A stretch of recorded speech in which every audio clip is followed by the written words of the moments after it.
Oh yeah. What's up, world? Bonjour à toutes et tous. Aujourd'hui, Il était une voix rencontre Jean-Claude Dondat ou l'artiste aux 1000 voix. Si je vous dis qu'il est entre autres la nouvelle voix de Winnie l'ourson et la voix de prof dans Blanche-Neige et les 7 nains. Allez, c'est parti.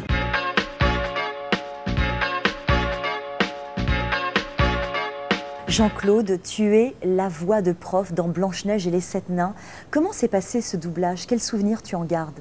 Un souvenir étonnant parce que moi, quand j'étais môme, Blanche-Neige, c'était un monument, je l'ai vu, et d'un seul coup, on t'appelle, on te dit, on aimerait bien que tu fasses la voix de prof dans la nouvelle version. Allons, n'ayez pas peur.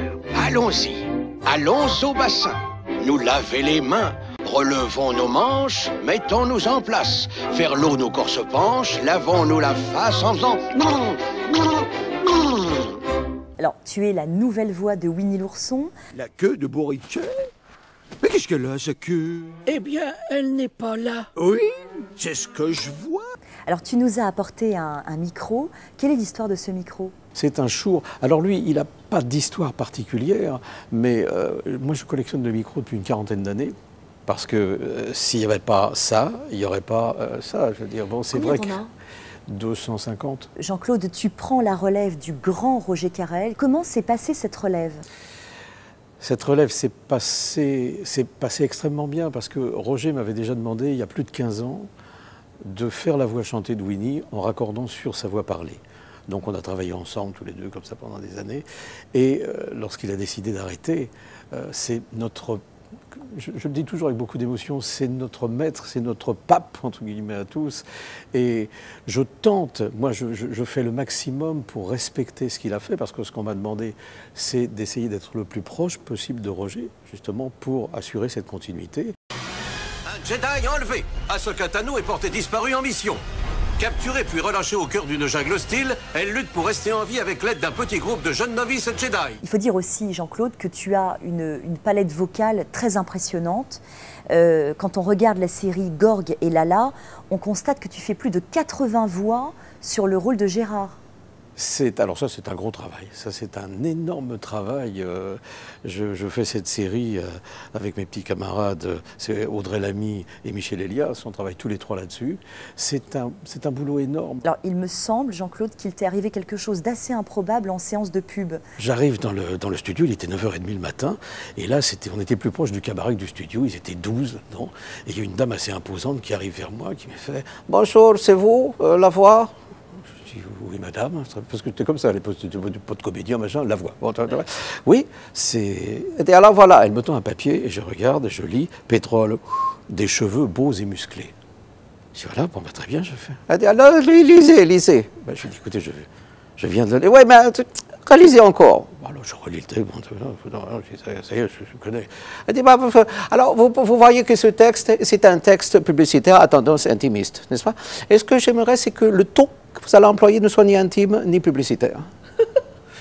D'accord, là il était 10h moins le quart, on se dit là la journée commence très très mal, on ne sait pas où ça va aller, et là on commence. Je fais la première prise, pétrole, des cheveux beaux et musclés. Et là tout le monde se concerte, les 12 têtes s'agitent, disent oui c'est bien, mais enfin bon, qui se l'a fait. Non, moi je préférais qu'entendre des cheveux beaux et césure musclés. D'accord, si vous voulez, je fais une quinzaine de prises et d'un seul coup, j'entends devant le micro, en faisant, je fais pétroler, qu'est-ce que c'est ça? Une mouche passe et de sous la chaise de la dame, un chien sort. Et je plaisante pas. Le chien de la dame sort et commence à courir après la mouche. Moi, je me suis levé. Je dis, écoutez, je crois que vous avez le nombre de prises qu'il vous faut. Et en ce qui me concerne, ça va. Hein. Maintenant, c'est fini. Ça s'est arrêté là. J'ai téléphoné à quelques copains qui ont fait le casting dans la semaine qui a suivi.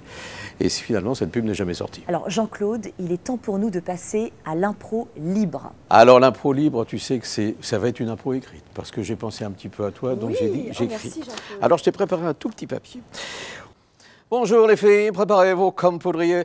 J'ai une nouvelle mission à vous proposer. Ah, vous êtes sûr que tous les gonzos de la planète Gonzo, ils sont des gonzos? Oh, ne vous inquiétez pas, monsieur Picsou. Tant que je serai votre pilote, vous ne risquez rien. Oh, Rifido, cesse sans arrêt d'interrompre le cheminement de la réflexion de mon cerveau du savant fou de 2e classe. Eh, mais patron, je dis rien. Je suis qu'une toute petite ombre dissimulée derrière votre immensité. Madame, si vous souhaitez faire plaisir à votre mari, cuisinez-lui un joli rôti de veau dans un réchaud Chalot. Chalot est une marque française en vente dans les magasins de Bonne-Aloi. Jamais je ne me laisserai arrêter par Fantomette. Oh, Mani, tu es sûr de pouvoir réparer la lampe de Madame Porteillot? Je veux pas me retrouver dans le noir. Le paquebot Normandie remporte le ruban bleu de la vitesse. Oh, misère, Bourriquet a encore perdu sa queue. Il va falloir que Tigrou et Maître Hibou m'aident à la retrouver. Oh, la barbe. Oh, R2D2, cesse de m'interrompre. Tu sais pertinemment que je suis un droïde protocolaire. C'est donc à moi que revient l'immense privilège de rendre la parole à notre hôtesse, la jolie Nathalie. Merci infiniment, Jean-Claude. Il était une voix, c'est fini pour aujourd'hui, mais à très vite. Bye bye.